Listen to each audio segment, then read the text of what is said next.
Karen and welcome to the Capetastic Sew Along. I'm really excited about this one because it's such a fun pattern to sew. Before we get started, I want to tell you a little bit more about the pattern so you can pick your options. If you were to flip to the end of the tutorial that comes with the pattern, you will see tons of ideas on how you can jazz up this pattern. You can turn this cape into a bird, a fairy princess, a dragon, a dinosaur, a superhero cape, an animal, or even a unicorn. There are so many options. To get started, you will need to scroll to the description in this video and click on the link to register for the Capetastic Sew Along.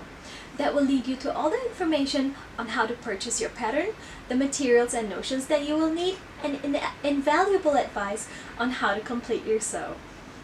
You will also need woven fabric for this, and a little further into this video I do chat a little bit about the fabric options that you could use for this sew, so do look out for that. In the course of these 4 videos I will show you how to make a basic feathered version of this cape, and also how to hack the cape into a dinosaur version with an elongated tail plus spikes running down the center back. If this is your first time sewing with us, we're so happy to have you here. If you've sewed with us before, we're thrilled to see you again. Don't forget to stop by our RP Sew Along's Facebook group and chat with fellow sewists on how they're getting along with their sew along projects. If you need the link to the group, it is in the description below this video. So what you need to do now is print out your pattern pieces, cut out your fabric, and get ready for some dress-up fun as we launch into our sew along. Let's get started.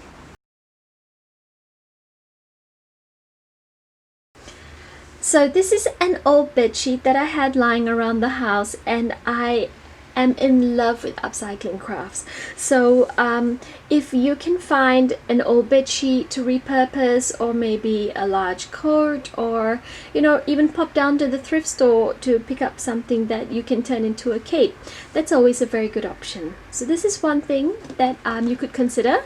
Now, bearing in mind that you will have to use a woven fabric for the main fabric for the cape and the lining. It has to be a woven fabric. Another thing that I had lying around the house was this beautiful festive print. So if you're going to make the cape for a child or even for yourself for the holidays, this is definitely something that you can consider, something festive. So it could be something themed towards a holiday that you celebrate. So this is another option.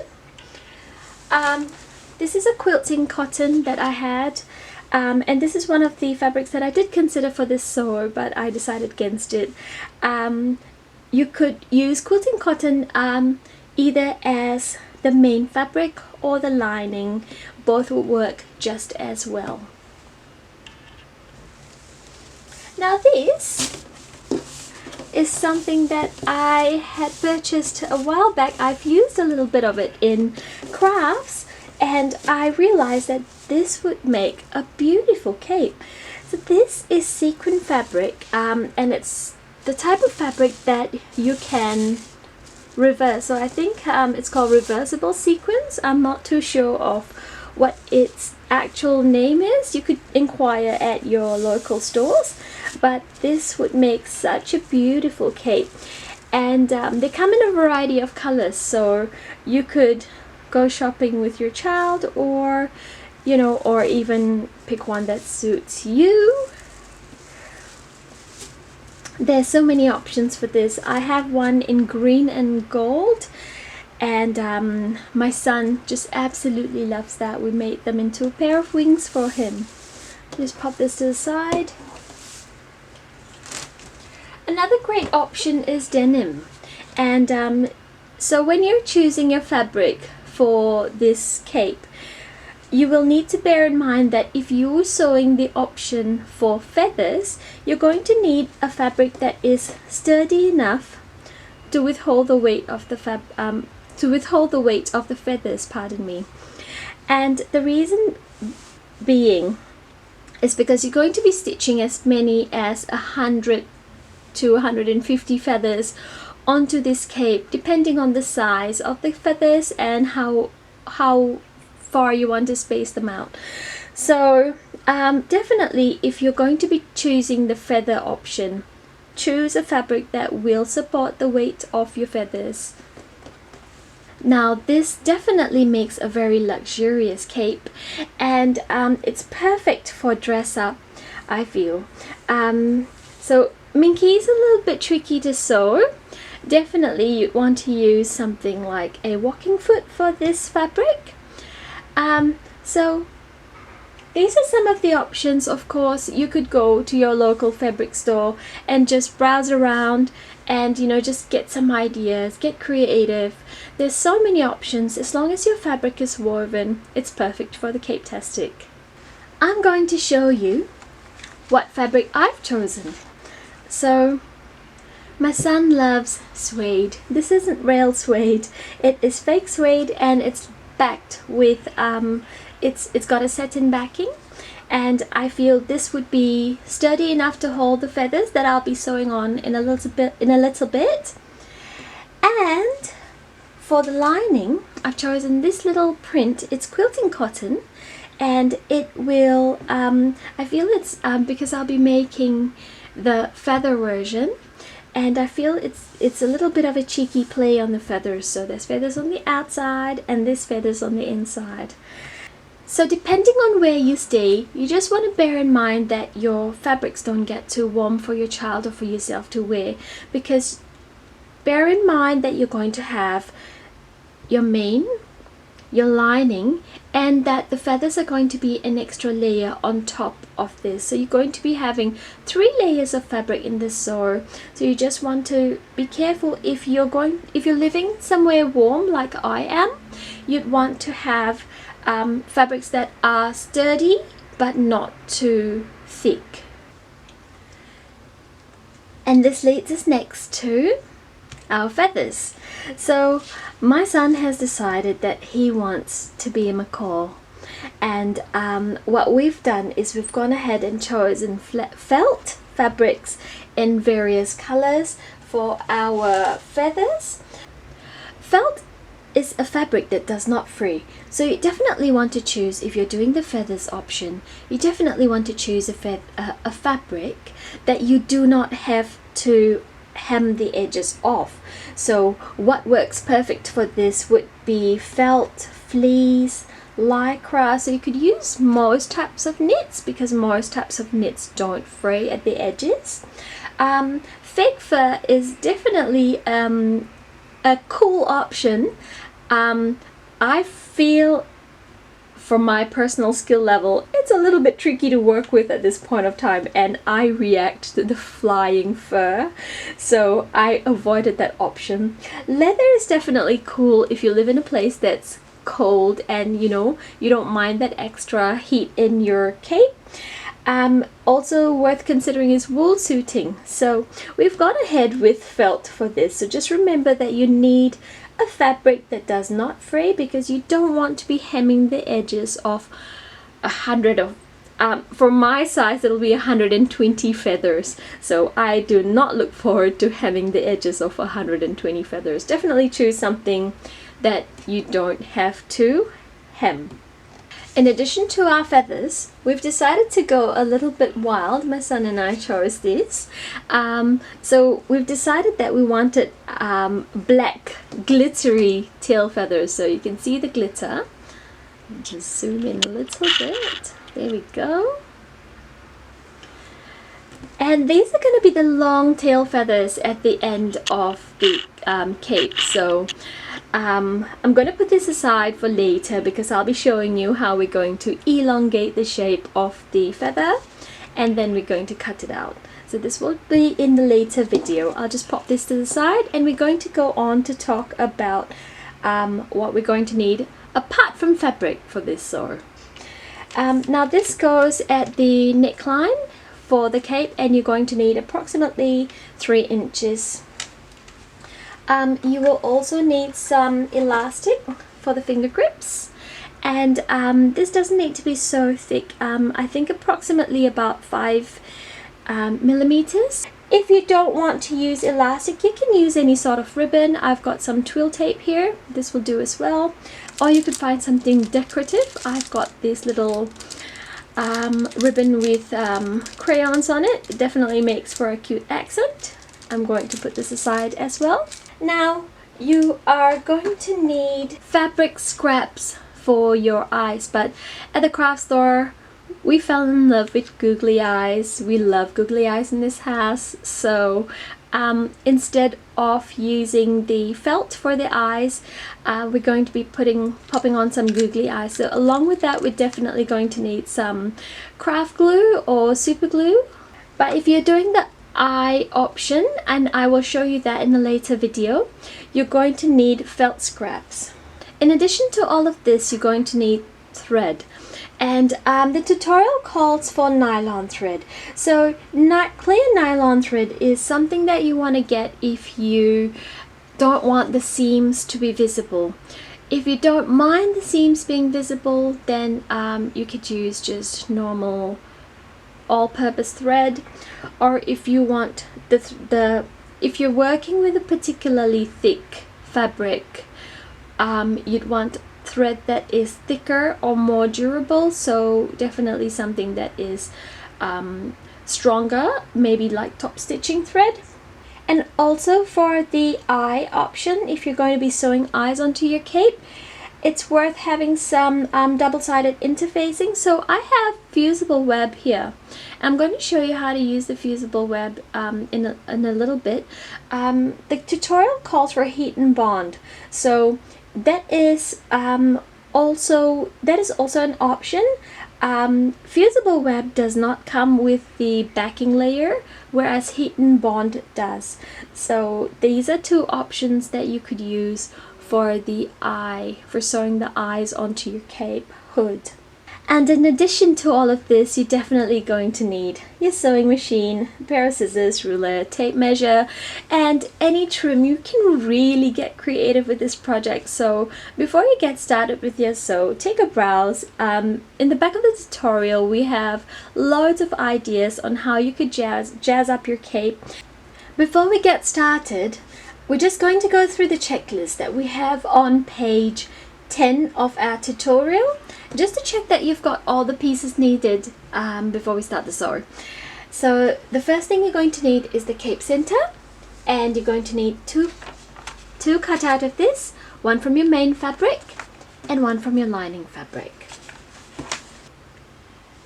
Then you're going to need your cape sides, and once again you're going to need two mirror images of this cut from your main fabric and two mirror images of this cut from your lining fabric. Next, you're going to need your hood piece cut out. So that's one from the main fabric, and please do not forget that you have a fold line up here, so this needs to be a continuous piece that's joined up there. So where do you stop cutting? Now if you look at the pattern piece, there is a notch there, so that's where you stop the cutting from the edge, and this is where it starts to become a fold. So once again, you're going to need one from the main fabric and one from the lining fabric. Then there's the neck fastening. You're going to need two pieces of these, both cut from the lining fabric. You're going to need a strip of the hook and eye or your Velcro. You're going to need your elastic. If you're sewing any accents for the face, you're going to need that, so put that aside. I'm using googly eyes, I'm going to pop these to the side. But if you're not using googly eyes, then you would have want to cut out your eye color piece, that's two. Your eye white piece, that's two of those in white color, felt probably. Use a fabric that does not fray for this, because you don't want to be hemming the edges. You don't want to be finishing the edges of that. And then you've got the eye black piece, that's two. So all of these circle pieces go one on top of another, and I'll be showing you how to cut this out and assemble this. So if you notice, I've cut out all my other pattern pieces except for these. If you will be using heat and bond to adhere this to the hood piece, there's a method that's specified in the tutorial. I will be showing you how to use fusible web to adhere these to your hood piece. Not forgetting the beak piece, so you're going to need 2 of these. I have also used felt for this, so we'll be putting this off to the side. And not to forget your lovely feather pieces. If you want to go ahead and cut the feather pieces, that's fine. If you want to leave it till after your cape is done, that is actually recommended by the tutorial, because it helps you get a better idea of how many feathers you're going to need in your end product. So just be sure to have enough fabric if you're using felt. I actually underestimated the number of felt pieces, felt sheets that I needed, so I think I'm gonna need to pop off to the stores just to top up on felt for this project. And in addition to this, think about any other decorations that you'd like to add onto your cape. So it could be beads or some kind of special trims, or just about anything.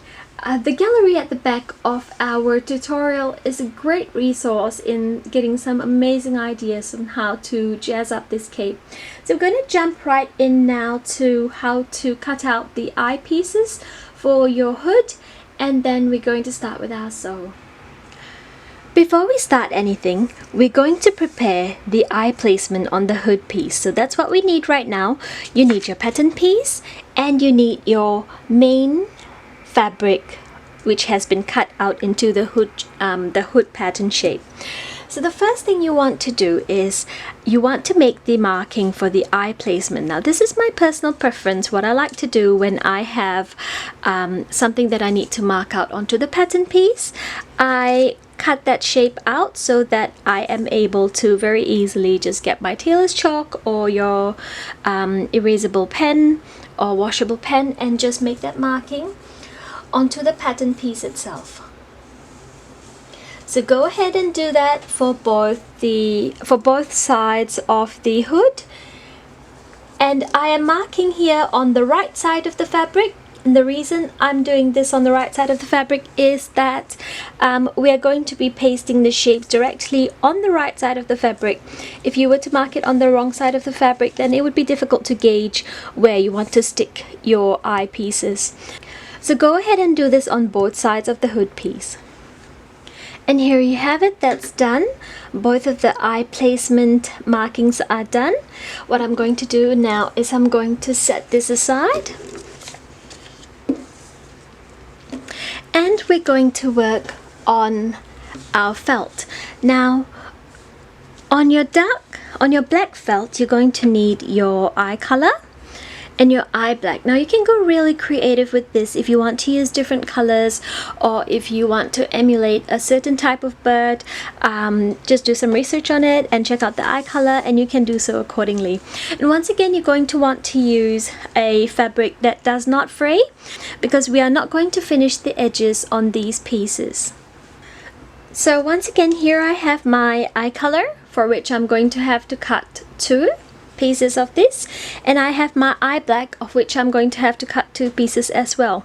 So what I'm going to do is I want to just trace out the shape onto my felt, and I'm going to do the same for my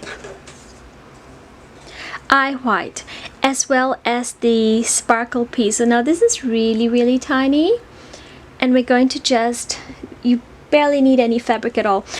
As you can see, I'm using a piece of scrap fabric, and this is a little bit of an off-white knit, and knits are perfect for this. Oh, it's barely noticeable. Let me just move this underneath the felt so you can see clearly. Much better. Okay, so I'm using a piece of scrap fabric, and this is a knit fabric. It is a little bit stretchy, and here's what we're going to do. When we apply the fusible web, it serves for 2 purposes. The fusible web helps to adhere this to the bottom piece, so it's double-sided. It helps to stick it both ways, and it helps to stabilize the fabric as well, so it no longer stretches and you don't have that problem of it stretching beyond the shape that you want it to. So from this piece of scrap knit, we're going to cut 2 of the eye white and 2 of these lovely little sparkle pieces. I love this project because it's an amazing scrap buster, so you'd want to save all those scraps from your projects, and you could put them to great use in a beautiful cape like this one. The third thing that we're going to cut right now is your beak piece, and I've gone ahead and done that. So you're going to need 2 of your beak, and then once you're done marking these out on the fabric, you could go ahead and cut it out. And I'm also going to take it one step further and mark all these pieces on my fusible web. Once again, this is very faint. What happens to fusible web when you iron it is it's going to disintegrate, and it's going to act as a glue and glue both pieces of fabric together from the top and from the bottom. So it's a double-sided adhesive, and it also helps to stabilize your piece just a little bit, because it is very light, so it doesn't act as a very firm stabilizer, but there is just that little element of making it a little bit more stable.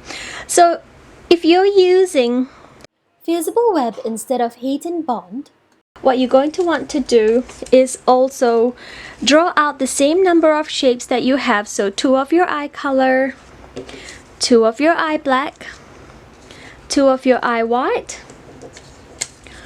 1 of your beak, and 2 of your eye sparkle onto the fusible web itself. So I'm going to do that, and I'm going to come back and show you what I've done.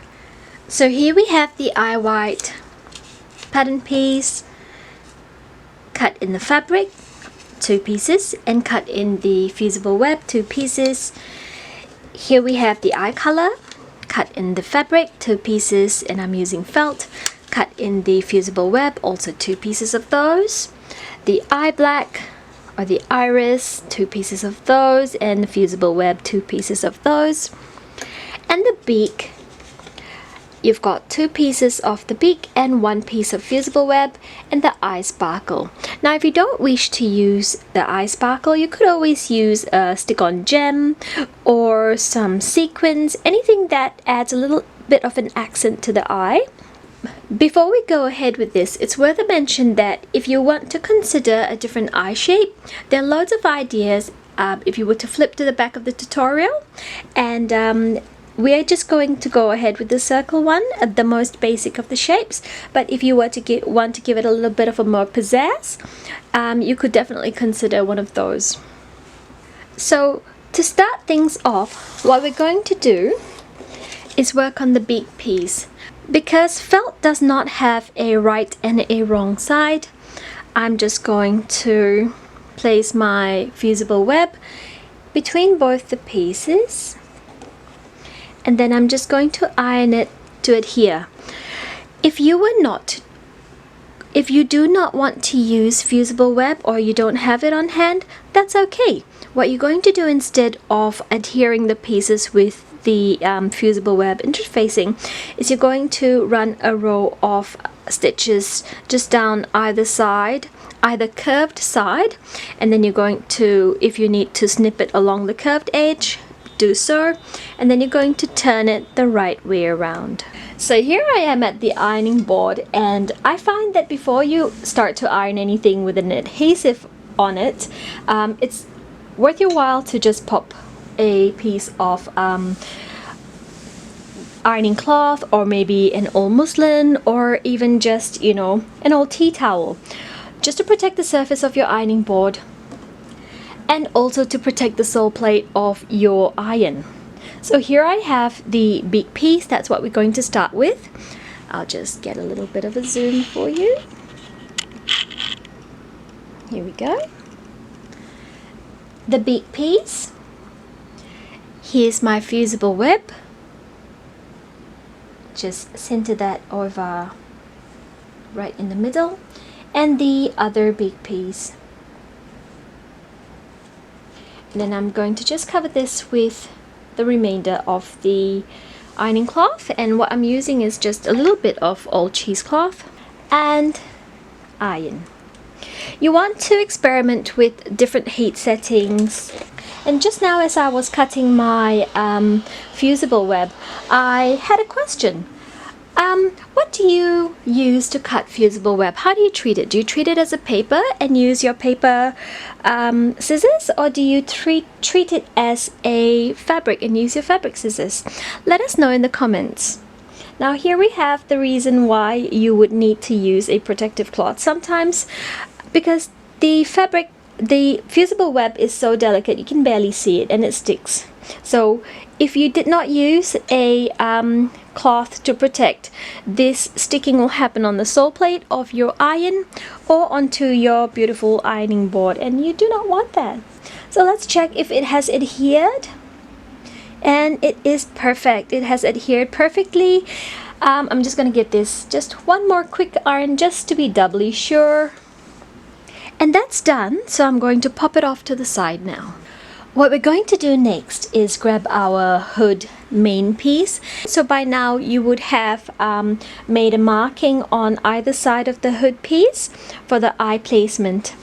Before we continue, what we're going to do is just to line up the hood piece with right sides together. And I want to put in a temporary crease right here, which would give me an indicator mark of where to attach the beak. So I'm just going to grab my iron and just put a little bit of a temporary crease right there. So I would know that I need to attach the beak right over here to have it centered onto the hood piece. So now that we've gone ahead and done that, grab your eye pieces. So we're going to start with the eye color. Pop your adhesive down exactly at the spots that you have marked earlier, and then the actual pattern piece. Next you grab the eye white, and I want the eyes on my hood to look forward but slightly towards forward but downward as well. So this is a good time for you to play around with the pattern pieces just to get a your perfect look. So just this way.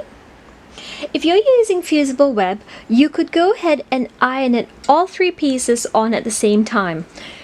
But if you were going to be using heat and bond, you'd want to do it one at a time, or if you were doing top stitching instead, you would place this piece down and then top stitch it, and then the next piece, the eye white, and then top stitch it, and then the third piece, the eye black, and then top stitch it, and then the eye sparkle lastly. And the eye sparkle is too tiny for you to top stitch around the piece, so you might just want to add a line of stitches just down the center. But because I'm going to be sticking it all at one go, you could either omit the top stitching, or I could put it in as a decorative feature. And then the eye sparkle, facing up this way. And this is such a tiny, delicate little piece. It's so easy to lose. That's why clipping it all together really helps. So take a step back, see if you're happy with how it looks. At the back of the tutorial we have loads of ideas on, adding eyelashes or different accents to the eye. So whenever you're happy, you could go ahead and iron it in. So if you move anything around, and if you're using fusible web, do not forget to move the fusible web piece along with that pattern piece as well. So I think that looks about right to me, and I'm going to go ahead and iron it. So just before I iron this down, because there is adhesive on each of the pieces, I'm just ever so gently going to drape my ironing cloth over the entire thing, just ever so gently.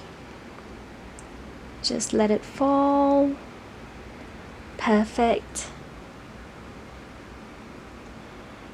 It's tricky, and as you iron, as you press it, you don't want to drag your iron across it. You just want to come in and sort of like jab at it.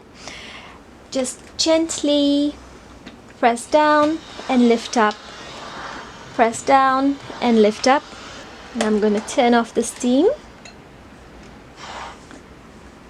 I know there are two schools of thought about using steam with adhesives. I find from my experience, I like to use steam when I'm applying adhesive. I find it sticks better, but I know some schools of thought say that it's ideal not to use steam. Let us know what your thoughts are. Let me just gently peel it back.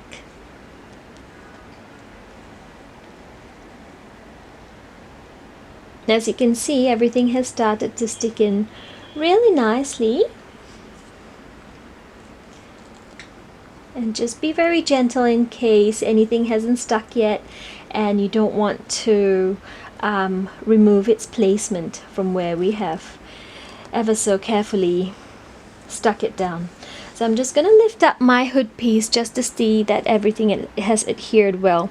So what I'm going to do once I'm happy with how it has adhered on the right side is I'm going to do the same on the wrong side of the hood piece, just to make sure that the adhesive for that larger shape of eye is nicely stuck down. I'm going to flip this to the wrong side, and we're just going to gently press it on the wrong side of the fabric as well. I'm happy with how it looks, but I think I'm going to go ahead and do a little bit of top stitching, so just around each of the pieces. And remember that little crease that we made earlier? Well, what we're going to do is just grab our beak piece. And so the beak is going to protrude this way when done.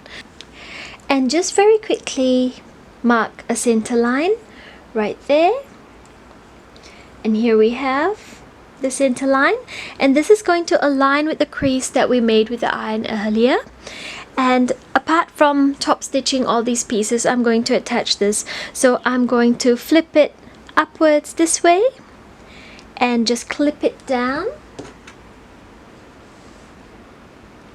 One over here and one over here. And what I'm going to do now is I'm going to baste this to the hood piece. So basting is a long and loose stitch. You could choose to backstitch at either end just to anchor that seam down, and it's just a stitch along the whole length of the base of the beak, and you're going to do it within the 1/4 inch seam allowance. So just go ahead and do that now.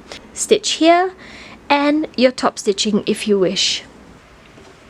So here we have it. I have basted the beak on and I have top stitched the eyes in, so you can see from the back the top stitching, or just anchoring the felt pieces down, somewhat concentric circles, and then you will need to do a straight line just right through the eye sparkle.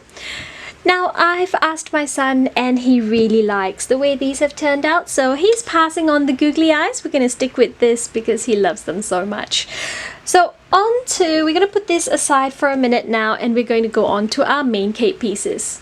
For this next step, we're going to need the cape center piece as well as the cape sides piece. Now you will have 2 of the cape sides in main and 2 in lining, and you will have 1 of the cape center piece cut on fold of the main and 1 in lining. So we're going to repeat the steps that we do now for the lining as well. So the first thing you want to do is grab one corner. Now they're the same on both sides, so it doesn't matter which one you take. And what we're going to do is we're going to put the cape sides and align it to one straight edge of the cape center. So you're going to grab your clips or pins, whichever you prefer, and just clip down one of the straight edges.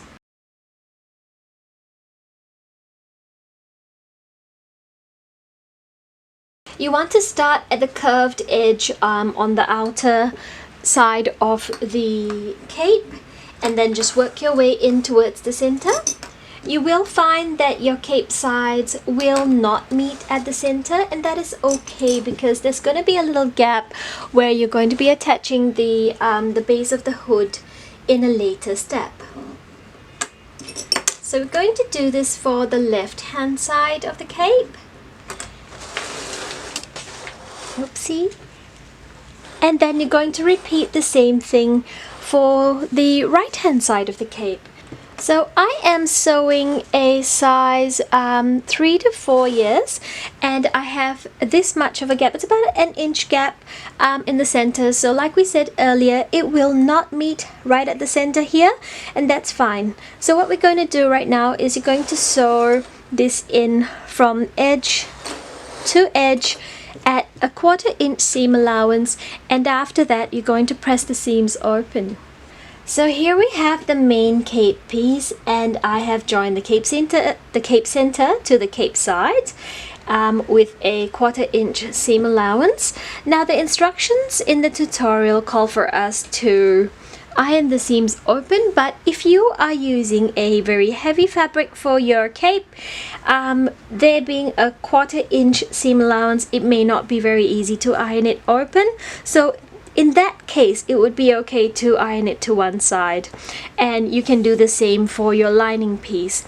So I've gone ahead and ironed the seam allowance open for my main piece, and I'm going to go ahead and sew the seams in for my lining piece and iron that open as well.